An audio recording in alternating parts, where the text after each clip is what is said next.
All right, so let's run some wire down here. I think that would probably, we'll go that long. That would probably be plenty. All right, I don't know of a way to get this down the wall the easiest, so I'm probably gonna try something stupid. These are pointy.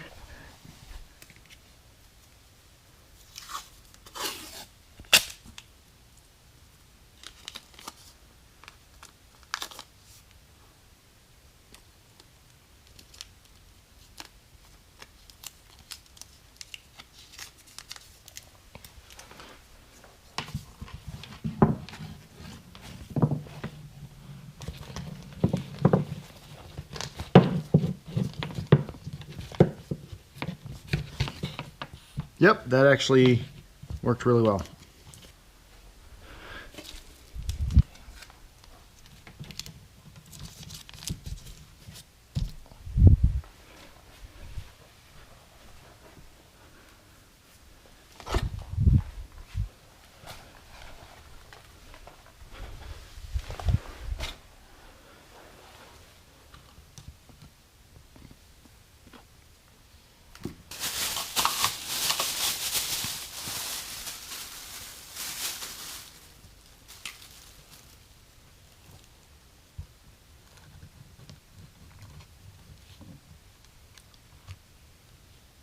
Well, that's actually something I hadn't considered.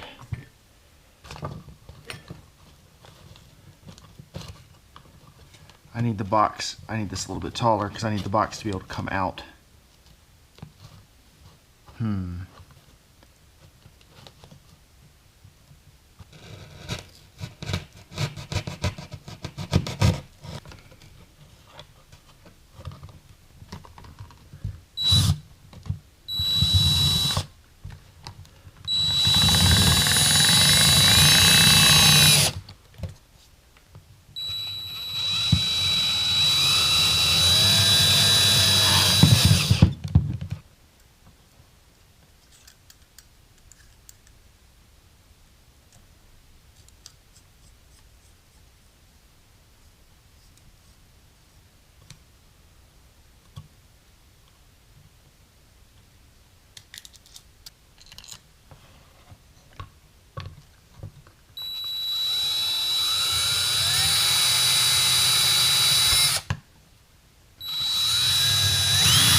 All right, first one could have been a little cleaner, but not a bad start, in my opinion, for not actually knowing what I'm doing. Let's get the top cleaned up, let's get a speaker installed, and let's test it. All right, to install this, well, first I'm gonna hook up the speakers, or hook up the wire. Nope, I need that in my hand because I'm not gonna be able to get that back out. Okay.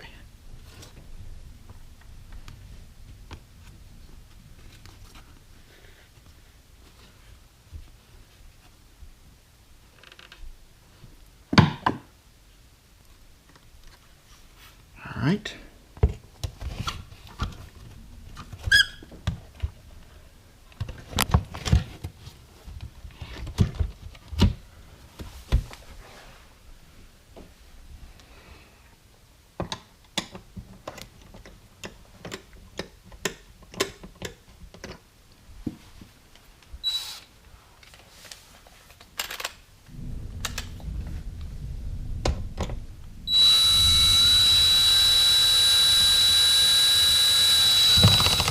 All right, I'm going to the lowest torque setting until I get this tightened up.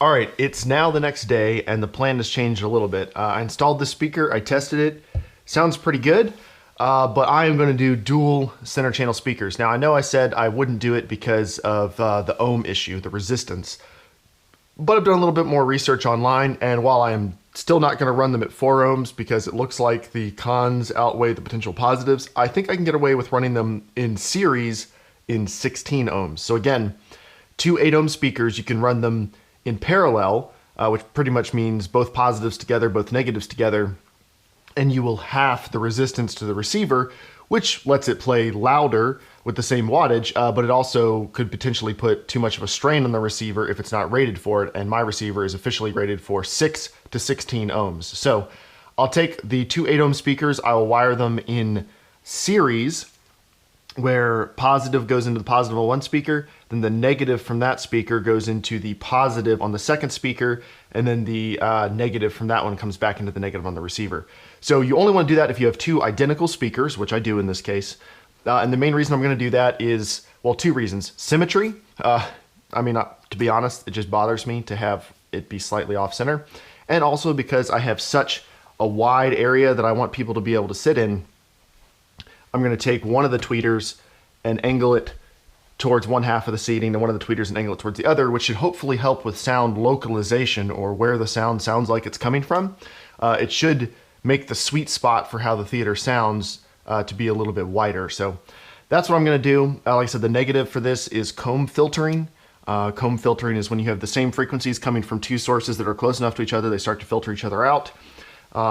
That's one of those things that I don't think is going to be an issue.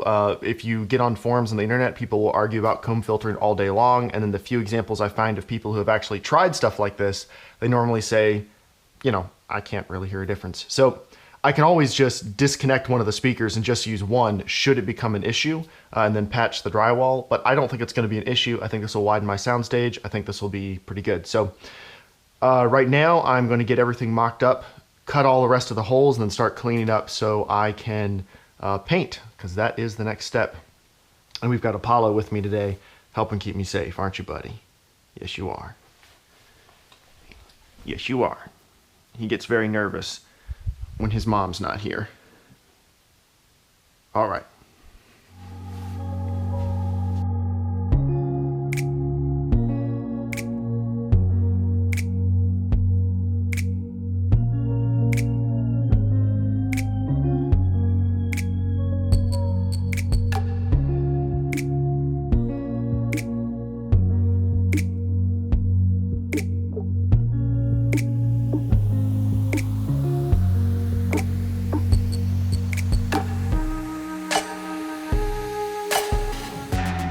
All right, all the holes are cut. It actually, it went pretty well.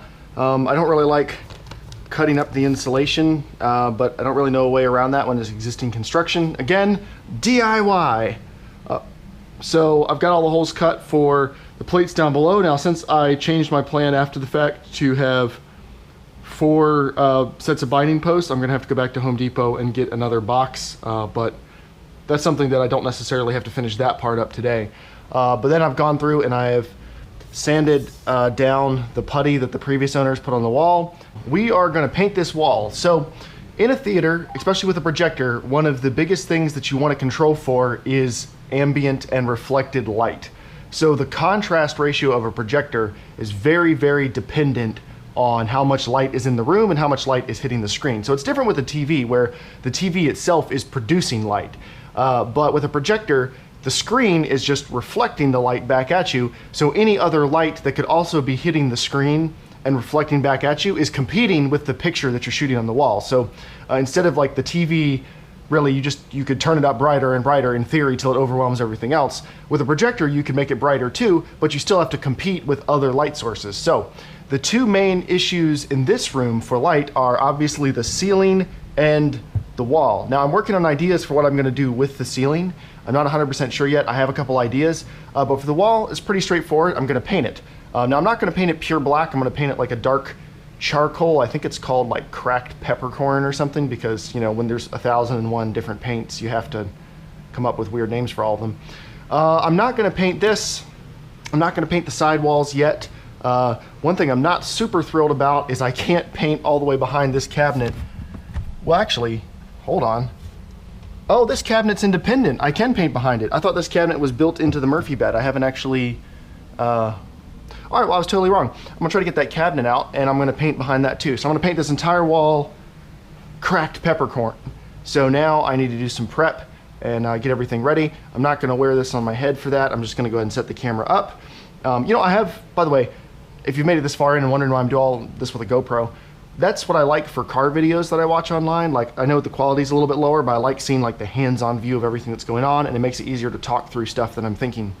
I have nicer cameras I could set up, but I think they look a lot more static and boring. And my goal is not to spend an entire day just doing the filming for this. I'm trying to do the project, and I'm filming it just so you guys can follow along and, you know, maybe learn something, get ideas for your own theater, you know, critique everything that I'm obviously doing wrong and all that. So I'm just gonna set the GoPro up. I know the quality's not the best, but hopefully this is still somewhat enjoyable.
All right, wall is painted.